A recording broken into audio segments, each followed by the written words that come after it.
Hi, it's Grandma here, and we're reading Snow Treasure, Chapter 8. Now, in Chapter 7, ended when we found out that the Germans have arrived. They have parachuted into various parts of Norway, including above the Arctic Circle, and they need to start now with their plans on what they were going to do when the Germans arrived. Chapter 8. Well, what are we waiting for? Michael asked. You know the way to the cave or whatever it is. He turned to Peter. What's wrong with going there and getting this thing started? Uncle Victor had left because he'd been warned the Germans were on their way to Rijswijk. Per Garson had shown him out and the children were alone in the room. They could hear nothing after the sound of his skis had died away. Right. Peter jumped up. We're supposed to be seen near the beach today, so we'll have to get started. But first, there's something we should do before we begin any of this. I think we ought to make a pact. We'll never tell anything if we're caught. We won't get caught, Michael spoke. But if we are, bah, he shook his crew-cut hair. I still think we should make a pact. We won't tell one word about what we're doing, about taking gold to the snake.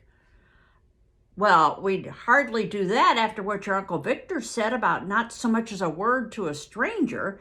Helga Thompson was scornful that Peter thought such a promise necessary. But if we're tortured, if they try to make us tell and torture us if we don't. Michael's eyes shone with excitement. What if they threaten to pull out our tongues if we don't tell? Not if our tongues were pulled out, would we tell? Helga shook her black curls. There'd be little sense in that if they really wanted us to talk. Louisa had always seemed to see the funny side.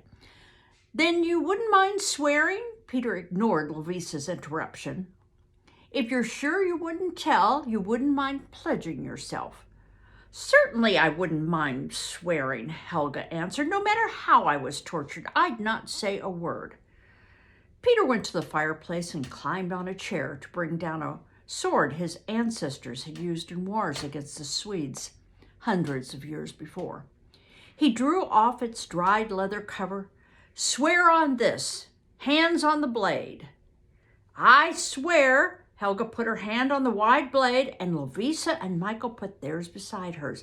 I swear. Lovisa's blue eyes were round. I swear I'll have my tongue pulled out. I'll be tortured with a red-hot poker, and I'll have my head on a pole before I say a single word. Michael spoke excitedly. And I the same. Peter put down the sword. Now, we'd better be off to the cave for our loads. It's just us today. Tomorrow or the next day, we'll take the others. Should we make them swear too? Michael asked. What's the use? They'll know they're not to talk to strangers. But maybe we should make them swear. After what Uncle Victor said in school about obeying without a question, I guess not. Peter had great faith in his uncle. When he gave a command, it was obeyed. Come on, let's get going. Beat you to the sleds, Helga spoke. There was a scramble for the door. On the way, buttons were done up, zippers made magic silver seams down the fronts of windbreakers that had been loosened when the children came indoors. Per Garson, Peter remembered, he used to be at the cave to load the sleds. He ran to the kitchen to look for him. He was not there. Peter opened the kitchen door. Outside on the snow, he saw a strange sight. Per Garson was racing madly around and around on skis. Old and bent, he was nevertheless skiing with the grace of an Olympic entrant. He swooped and sailed, he'd loop, and then he'd take off in a jump. Peter thought he'd lost his senses. Then he saw there was a design in the crazy pattern he was making in the snow. He's covering Uncle Victor's tracks, he guessed. For Per had already been down the slope and had made cat steps all the way down to the hollow at its base. We're going now, Per Garson, he called. Yeah, I go too. He made a mad leap and landed exactly at Peter's side. I'll see you in the woods. You know how to go? Sure. Then he gave a solemn wink. his old eyes screwed in his brown, wrinkled face. Peter had not the least doubt where to go. He told Per Carson so. "It is good, I see you there." He gave another long leap and began a long, swift flight through the churned snow. Peter raced round to the front of the sled. What did you do if you met a German right here?" Michael tried to frighten the girls. "Well, I'd just do what I'm doing now." Helga's eyes flashed. "I'd go on without so much as a look at them," she sniffed. They all knew the way to Thor's Rock, so Peter found he wasn't much needed as a guide. Never mind. After they got there, he'd have to show them how to go around the wall of snow into the cave. They trudged through the woods, taking all possible shortcuts. When they got to Thor's Rock and the place where the cave had been, Peter got the surprise of his life. There was no cave. What do you think has happened to the cave? Do you think they've moved all that again and didn't tell Peter? Well, let's read on into chapter 9. Peter was sure he'd not been mistaken, but here was Thor's Rock and there was no cave anywhere that he could see. There had been a high wall of snow in front of it, he remembered, but look as he would, all he could see were young pines. Ole said it was where the rock curved so you could stand in the heavy rain and not get wet. "That's here," he told the others. But for all they searched, they could find neither wall nor cave. It was Lovisa who spied Per Garson's brown face framed in the branches of a young fir. "You said you would get here without help," he teased Peter when they came close. "It's here, all right." There weren't any trees the other night. Peter felt ashamed. He'd been so sure he knew just where to find the cave, but he had to be shown after all. "There, we fixed it to make it seem more real," Per Garson explained.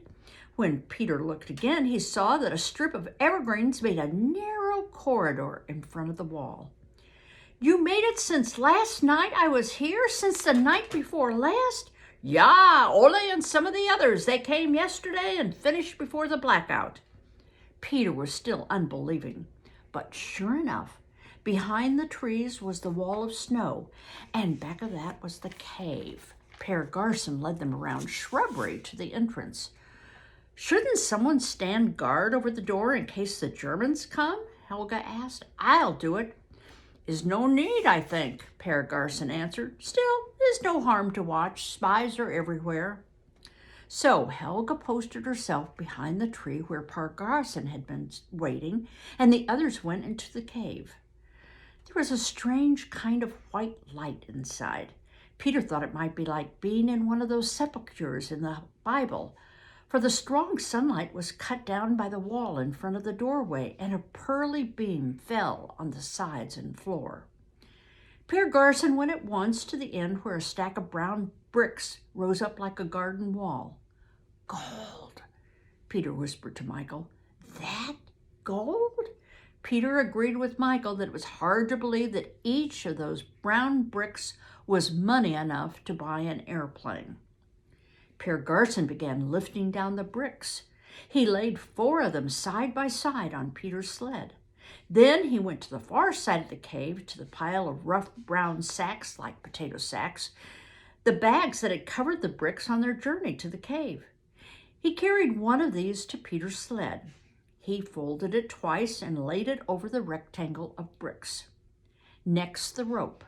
He produced a new clothesline and with it began lashing the sack and bricks to the sled. Over and over went the rope.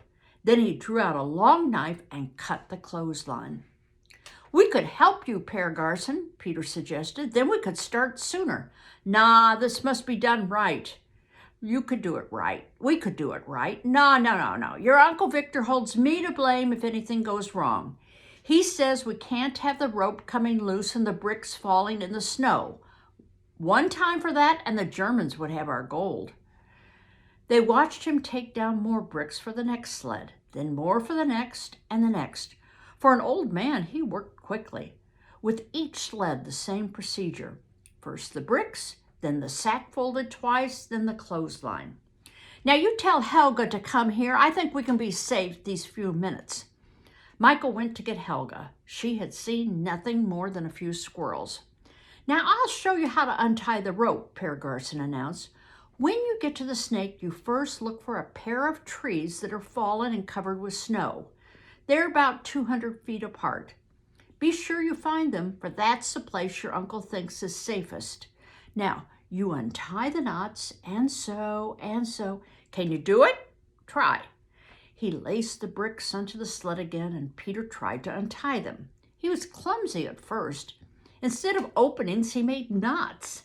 But after a time, he learned how to untie the rope.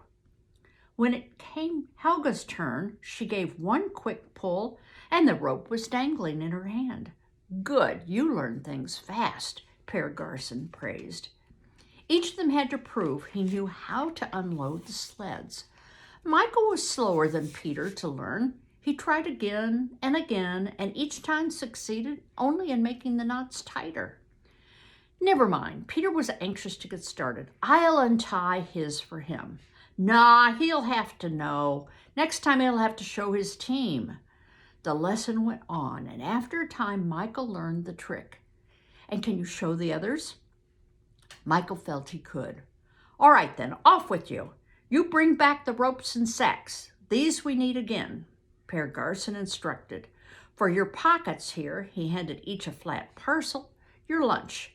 For supper, you go to the Holmes farm, where you'll get plenty good hot meal. He led the way to the opening. Now I think it's time to go. Whew, I have kind of butterflies in my stomach, thinking of being on that sled going down the hill, trying to avoid the attention of the Germans and the wealth of your country dependent on you and your sledding. It's a pretty scary mission for some young children. And even though they're, 12, 13 years old, it's a lot of responsibility for them. I hope it goes well. See you next time.